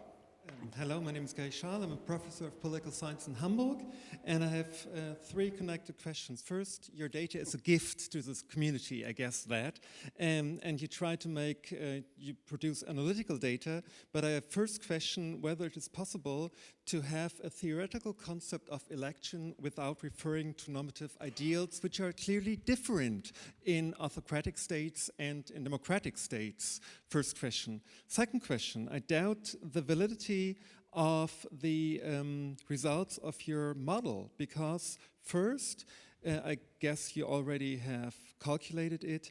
Do you get different results if you differentiate between democratic and non-democratic states concerning your R square? First, and second, as you told us, you use the aggregate score as the dependent variable, but you told us that you have 11 steps in the electoral circle, and I think it would be far more interesting to have a model on each of the steps of the electoral process, because I believe that there will be huge differences between democracies and non-democracies concerning the technical issues of having fair elections and the normative issues of having fair elections. And finally, I'm a huge fan of Monk and Verkeulen and their idea of a concept tree. And I believe that you can't use aggregate scores, but you have to have some idea how to, the third step, aggregate the data, and you obviously just kind of you'd have an additional rule, but that's what Wolfgang implied in his question before. I don't believe that. I believe that you have to probably multiply if you have the idea of path dependency between the different steps of the electoral process. So, Pippa, Do you want one more? We've got 2. if you I'm can happy. get another one, or Yeah. so a very critical third one. It is Hans-Jürgen Puhle. Gary Schall has already asked most of what I wanted to ask, so I can point to the basic point, perhaps, and make it more pedestrian. I'm wondering about weights. You have 11 sections, and you have about 5 to 8 performance indicators in every section, more or less. Are you giving them the same weight all over, and in the end you just have the aggregate index, or how are you doing it? Because the outcome of the index depends very much on how the index is construed. And even here, I think, but I don't want to repeat what Gary has asked, it might be interesting to ask what about introducing elements of conduciveness to democracy that allow controls for the democratic quality of the results in the end. Go through those then, shall we? So elections as a means of democracy. I mean, the classic cliche, which we always say, is elections are fundamental to every concept of representative democracy, but far from sufficient, as we know. And there are so many cases, and particularly in the international community, where we put money into those transitional elections, and then we neglect everything else. We're not training up the parliamentarians to actually have the capacity to be able to check the executive. We have no rule of law because we're not having the judges having an independent profession, or we're really not working on public administration or decentralization. And I mean, people who are working in the field know that. They know that there are many institutions you need to get right, that elections are a step. Whether or not they're the critical step depends very much on the country. You can think of elections, and obviously cases like Myanmar come to mind, which are really appearing to be a critical change when the junta stands down and Aung San Suu Kyi moves forward. But how far that is actually the step in other countries is a very complicated process. And we need many more institutions than simply elections. But again, if you don't have elections, then most other things can't work for a variety of reasons. They just are the mechanism which then you can build on for everything else. So the quality of the elections, I still think we need to get to grips with, along with all the other aspects of democratization, which are very complex, and governance as well, which is a separate dimension. Then let's think about the theory and the models in democracy.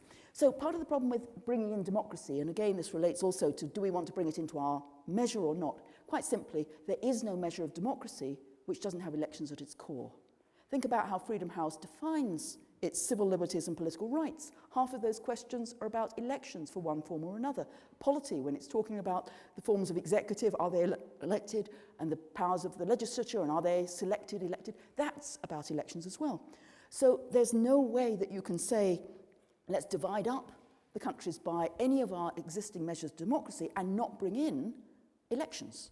So it's a hall of mirrors. It's everything is endogenous and it all becomes very messy. Now, I do bring into my models the stock of democracy, meaning how long a country has been democratic, and that should have a long-term cumulative impact.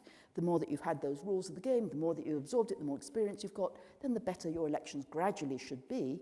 And indeed, I do find that to be significant. But I resist always bringing in any categorization of regime type, because the regime types are electoral integrity. And if I do that, and you know, lots of people do that because they don't actually think what those measures of democratization or the regime classifications are based on. And then, of course, you find a relationship, but it's spurious. It's just to do with the measures that we use for both of our two core dimensions. So do we want to look at it in 11 steps? Absolutely. And this is the virtue of our models, is the fact that we can break it down. You can break it down to one item if that's the critical issue. There's a new article going around just on gerrymandering. Nobody else has any measure, comparative speaking, of gerrymandering around the world. We do. You can just use that one item. Or you can use any of the other aspects on, say, campaign finance. It's so difficult to find really reliable information on campaign funding around the world. We have one source, International IDEA, almost nothing else. You can use our 3 or 4 items and see whether or not that is the item that's most of interest. So in the book and my other analysis, I clearly do look at my relationships also, not just, I present the 100-point because that's the easiest one, but you can look at each of the 11 steps. And the simple answer, as we said earlier, is that different countries do have different flaws. It's not one problem fits all. As you saw when I showed you that color graph, the biggest issue, the most problematic cases in most countries are money and media. Those are the ones which are red, which are the lowest scores in country after country around the world. So those are the ones that we need to pay most attention to out of the whole electoral cycle. By and large, it's not polling day. It's not what most of the media is focused on and what much of the international community is focused on as well when they evaluate an election on polling day as credible or not credible. The problems are well before that stage. So absolutely we need to break it down, and we're very much, that's why we produce our 100-point index, our 49 indicators, and we also produce our measures. We've got an expert survey, we give you all of that data, an election survey, and a country survey. So we aggregate our data up at those 3 different levels, depending on what your issues are that you'd like to analyze. So all of those are part of our research measure that we're certainly looking at. And as you saw from our other work, we've got a new book coming out with Oxford on campaign money, campaign finance, called Checkbook Elections. So that's another little advert I can slip in there, which is about case studies, 11 different case studies, quite varied, from Russia to Sweden to South Africa to Brazil, about how campaign funding works. So again, PEI is just part of this measure and part of our understanding of all of these problems, but you really need to have much more in-depth understanding of each of the different steps and really to get to grips with each of those to get the full explanation, in-depth explanation, a really rounded explanation of what's going on. And we're not claiming that, again, the 100-point index is the only one. You break it down the way that you want. That's great. Do we use other forms of concept typologies and other forms of measuring our scales? And quite simply, the way that we think of this, if it's a cycle, then each step has to be there. It's like a chain, it's a process. So it could just be that one aspect is broken and everything else is great, in which case your average comes out pretty good, or it could be that many different steps. So we do just, and the other reason why we keep it very simple and just aggregate it is always with practitioners. When you present this to practitioners, and again, we were just at, with Max, a meeting of the European Democracy, precisely, all the domestic observers from various countries. And immediately there's a lot of suspicion about how you create any sort of index and what sort of numbers. And we tried to explain imputation. And you know, that's not easy. So how do we do our imputation process of missing data, et cetera, et cetera. So the more easy it is, the more straightforward it is, and the more open it is for other people to do the analysis, then we think the more credible the process is. We want to be credible and we want to be straightforward so that people use it in the real world. We don't just want it as a scientific tool. We also want it for other purposes as well. And then the last reason why we don't try to reduce it more is that we feel that any of those processes, if we've got a multidimensional concept, and we really do, electoral integrity is not one thing, it's many things. And therefore, we certainly can try different devices, but overall we're thinking that the whole thing put together is the most comprehensive way to understand this phenomena, and then looking at particular problems which occur in particular countries and looking at particular solutions and what we can do in each of those. So if you don't like a 100-point index, great, pull it down. And we don't weight it. Everything is weighted equally, each of our 49 items. And again, the logic is that any weighting procedure, again, creates problems of credibility and problems of plausibility when we explain this. And bias. Should I weight it on my bias, on my values, on my particular things I think are really important, on your ones, on Hans-Dieter's ones? We'd each come perhaps to different arguments about what's the most important out of the whole electoral cycle. There is no consensus. And that again is because we're not basing it on a theoretical concept, we're basing it on the international rights which have been agreed, which aren't that coherent, but are the things which are still legitimate. So it's a different way of approaching how we start and create our measure. I have three more people on the list, but may I have a brief follow-up question? Yes, of not course, letting you escape from the regime question, Okay. because still I'm not convinced. This is, by the way, what our foreign minister, Joschka Fischer, said in a public convention to George W. Bush before the Iraq war. I don't want to compare it. The regime question. If you don't distinguish between democratic and autocratic regime, you set immediately a premium for those authoritarian regimes which are close to a totalitarian organized regime with a strong bureaucracy, because they are best prepared for the electoral fraud, for harming electoral integrity. And this is, from a theoretical point of view, one would argue these are the most disastrous elections you have, regardless how perfect the technical mechanisms are installed. So here what we do, we look at a number of things, and we do, obviously, you can break it down by regime classifications, you can use Acemoglu, you can use all sorts of ones which are available and try to classify them. And what we find often is that, in fact, it's not in our index the most autocratic regimes which are the fundamental issue. They're kind of scattered, but they're not the most problematic, nor are they the democracies, it's the hybrids. The hybrids regimes are where you get the conflict. And that's because you've opened up the pattern for contestation, so you get the boycotts, you get the vote bribery, you get the intimidation by the opposition as well as the regime, you get many, many problems which will occur in the processes of election. So in that sense, we do go back a little bit to, you know, the work of Schneider and Mansfield, who say, if you're an autocracy, you're trying to transition, the initial stages of those early elections are the most difficult, because that's when all sorts of, you have probably low capacity for the state at that level, because the state has been broken up and tried to be put back together. You have contestation from the parties, and everybody has an incentive to try to maximize their support through illegitimate means. Once you get past that, if you get into the Lithuanias and the Baltic states, then things work again. So the regime is important, and that's part of the book. But it's not something that we'd want to measure again, it's an independent measure. Okay. Yeah. Norbert Kersting, then Bernhard Wessels, and then again Ruud Koopmans.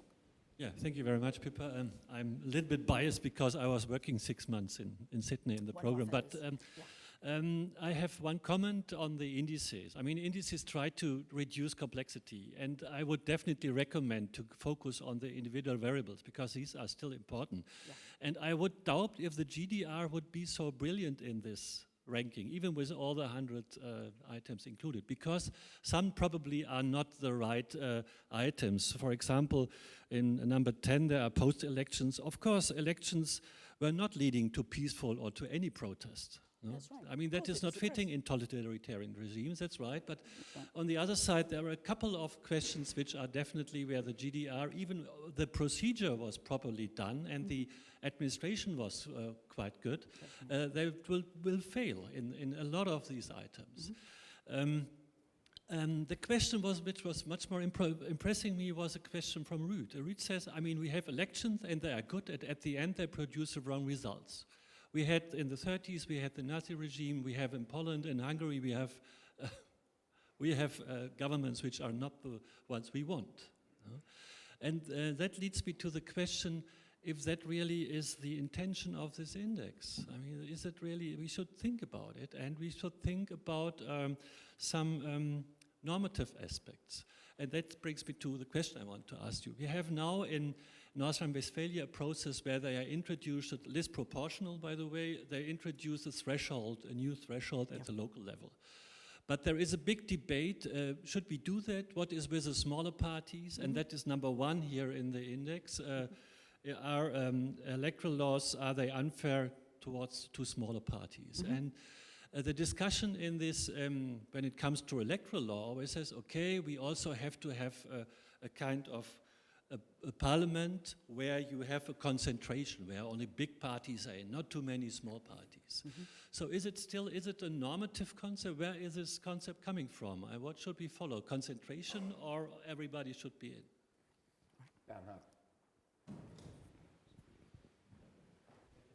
Yeah, Bernhard Wessels. I'm working here at the Science Center Research Unit, Democracy and Democratization. Thank you, Pippa. As always, I was fascinated and very impressed. And I probably rather ask you for advice than discuss your presentation or your books.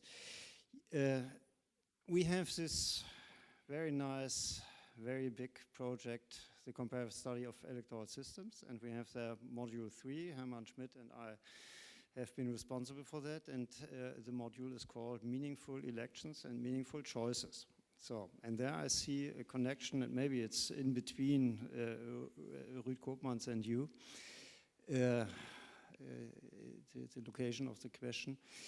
If I look to your indicators, then of course you have content in there. You have campaign, who can campaign, is there a free campaign, and so on. So if you would have more data on the democracies,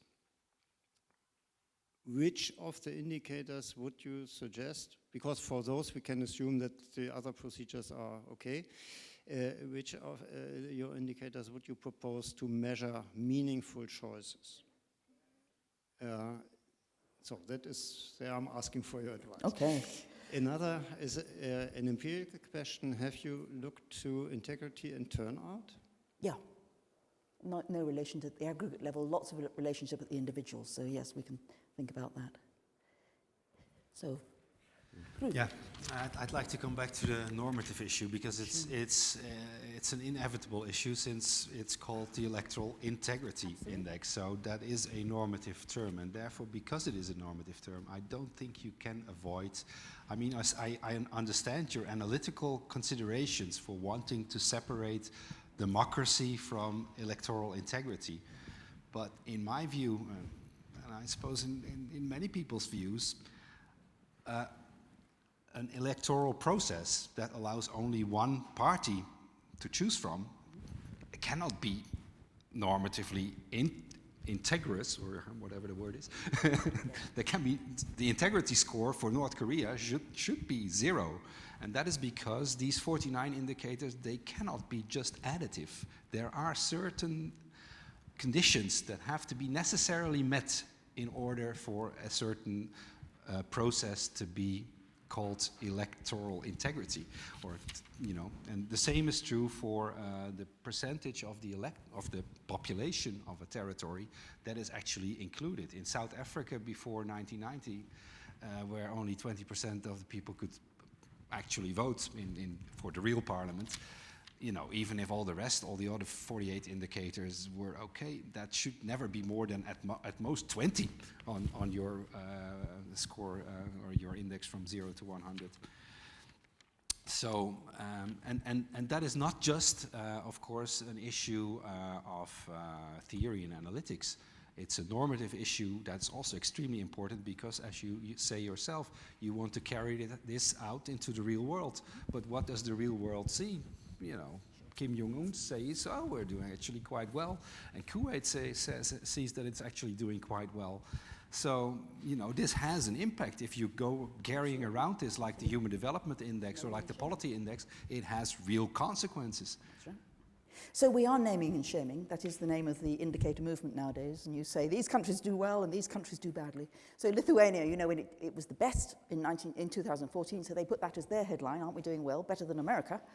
And then other countries, the Syrias, the Egypts, and other countries at the bottom, Djibouti, were saying how dreadful they were. And places like Malaysia were saying, well, look, we're ranked next to Zimbabwe. This should not be. How can we improve our index? So absolutely, there's a normative criteria, and that's why the power of the word integrity.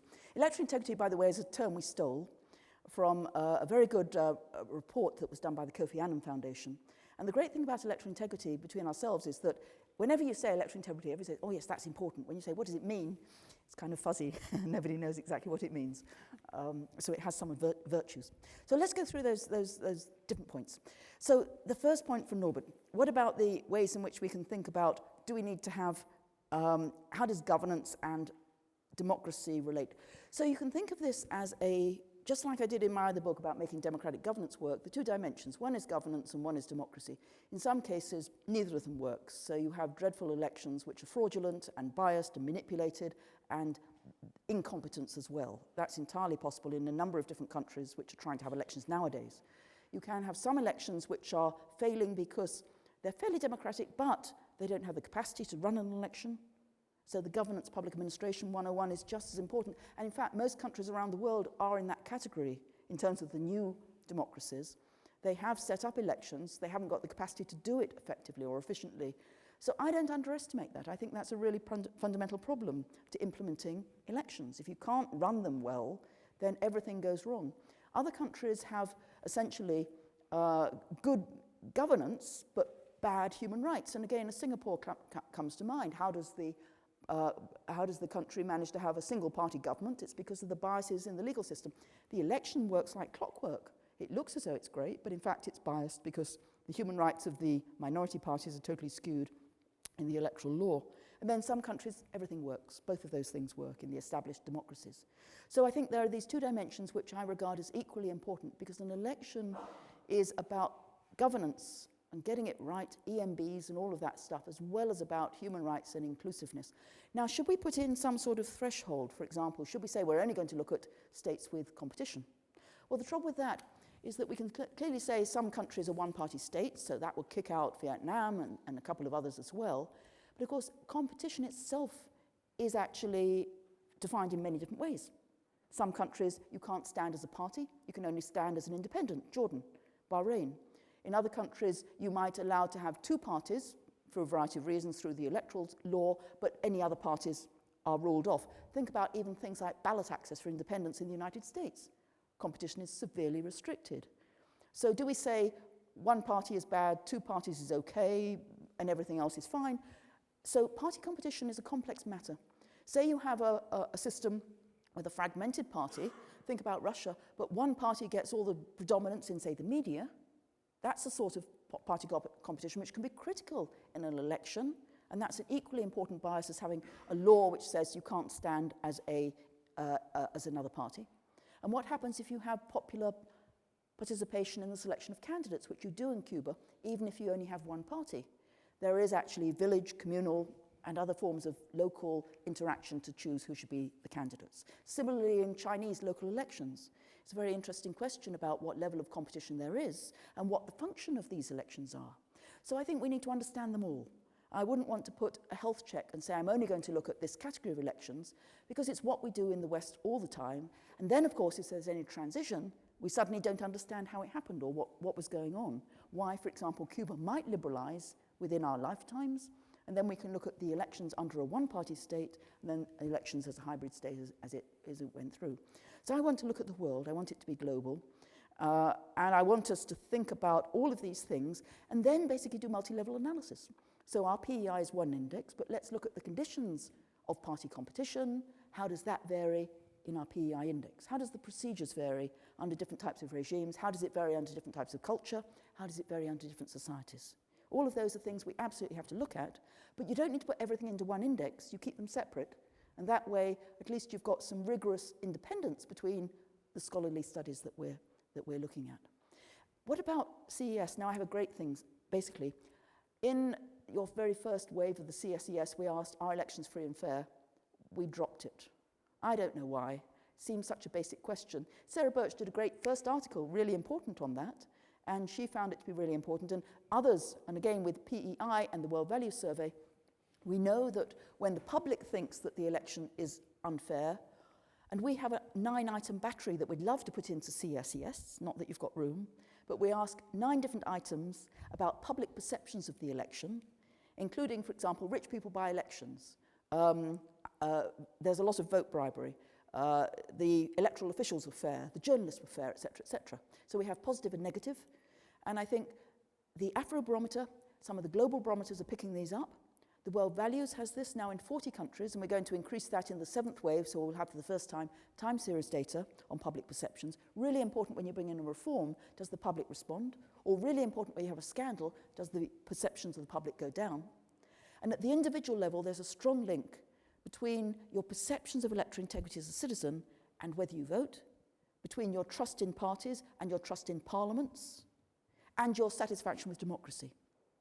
By contrast, as you would expect, your perceptions of the election has no impact on other types of confidence, for example, in the courts, or in the civil service, or in the army. So there's a correlation. Is it causal? I can't tell. Because, of course, I have cross-sectional data in the World Values Survey at one point of time when I asked people about their perceptions of the election, then I asked them about their political behavior. Now, theoretically, we should think it goes from your attitudes to your behavior, and it predicts a lot of the things we're all concerned about when we're trying to measure legitimacy or critical citizens or anything else. But it could also be, because you vote, you say, oh yeah, the election wasn't bad, or you have more trust in parties. In other words, there's probably actually a virtuous circle going on underneath all that. And one really needs some nice experiments to disentangle that, or panel surveys, or whatever it is. The other thing we need for CSES, which is not there, is more studies of elections in autocracies. We have 1 or 2 in real autocracies. By and large, what we're doing with CSES is looking at the established questions that we've had for 60 years in political science, in electoral studies, and applying them to other contexts. We're not really thinking about different types of regimes and what's the meaning of elections when you vote in Belarus or in Azerbaijan or in Syria or in Egypt under Sisi or in other contexts like that. So I think we really need to have many more surveys, ideally, of elections in autocratic states, in the countries which really have got limited human rights, in the countries which are in no way even established democracies, but they're also not younger democracies, they're not semi-democracies, they're not all our weasel words about consolidating, transition, or anything like that. We know they're autocratic, and they have been for many years. We really need to understand why in those contexts people are still voting, what's going on. I really don't necessarily know that we've got any theoretical insights very well into that. And why are obviously there's coercion, but it's more than that in some of these countries. And then when you've got no choice, really, you know one candidate or one party is going to win, why do you still manage to mobilize so many people? I think there are some fundamental puzzles about elections in autocratic states in political behavior terms that we really need to address as a community. And we'd like to work with CSES to encourage some some items along these lines. In fact, we even, between ourselves, of course, I put in a whole proposal on this. You may remember, Bernard, it never got accepted. So this is another plea. This is, you know, pearls before swine, what can you say? But nevertheless, the more that we can monitor public opinion and attitudes and their feelings of legitimacy, and all of these things we need to measure, of course, then we can see how it makes, and then you match these things together. So you can easily take CSES, take PEI, merge them, and do multi-level analysis very beautifully to see whether or not the expert views of the quality of the election makes a difference to all the things you're measuring, party identification, perceptions of choice, a whole bunch of other stuff that is standard, basically, election behavior 101. You can add this in, and it enriches the agenda in all sorts of ways. Because, again, just as a last kind of plea, we're always looking at electoral behavior in the West as though we're just looking at the individual level, and then we bring in context, meaning institutions. So we acknowledge, so we bring in PR versus majoritarian and so on. But basically, if the quality of the election varies a lot, or if there are fundamental problems, that's the context, which in some ways is one of the most important contexts we need to bring in. So it's the great thing about this is it can bring in many different subfields, and it just gives a new twist to stuff we've been doing for 100 years, well, 50 years, 60 years, and gives us a new way, hopefully, of understanding some of these issues. And instead of blaming, for example, efficacy on individuals, social psychological theories, we blame efficacy on the fact that you can't do anything in some systems because the system is broken, or there's no real choice through those processes. So there's lots could be done for this. And it's all normative, absolutely. That's part of the power of this. But we hope to have advocacy arguments to really try to reform elections as well as to analyze elections as scientists. Hopefully this concept kind of covers both. It's already 5 minutes past 7, and there is nobody on my list, but I already announced it that I will exploit my position here as a chair, and I will ask you a very, very last question. If you would restrict your sample of elections only to the sample of democratic regime, let's assume it for a moment, would you then integrate an indicator such as voter turnout, asking you, does it make a difference whether 80% of the population are going to elections compared to 40%, or is it all the same? All the same. Because we can think of countries which have got, I saw one today, would you believe, which said 100% turnout. That's great. You know, I think it was Azerbaijan or something like that. So, you know, you can have very high turnout and a dreadful election, and you can have very low turnout over persistent many, many years and relatively democratic competition and all the other things. There are many factors leading to turnout. And indeed, there's a new paper coming out with our colleague, Ferran Martinez y Coma, in the EJPR in the next issue, which looks at turnout at the aggregate level in democratic and non-democratic and developing and industrialized, and tries to get to grips with some of these factors. So we don't want to, again, we don't want to put everything into one index. We want to say, let's look at the impact of electoral integrity on turnout, and the interesting thing at aggregate level, there's no correlation whatever. Why? Because lots of other things are leading to turnout, and so the integrity at the aggregate level doesn't match the links that we do find at individual level, but that again we need to tease out to understand.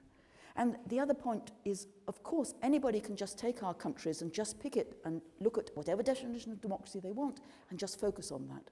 If you want to look at the affluent Western countries, you look at that. If you want to look at the younger democracies, you can look at that. But basically, the idea of a global survey is everybody can find in it the things which are, you can look at a region, you can look at a cultural area, you can look at transitional countries, you can look at what you want. We hope this survey is going to continue. So we've started it, and the value as you keep rolling it obviously benefits. Expert surveys are relatively inexpensive to compare with mass surveys, so it's a viable thing. And I just think as a community we need this sort of measure. It's just something that can really help all of us do our work in electoral administration, in regime classifications, in understanding transitions, in issues of international relations. So many people can come into this field in political behavior and really get an enriched agenda for what we're doing. I promised this was the very last question, so Pippa, thank you very much thank you, Wolfgang. For your lecture. Thank you for your comments.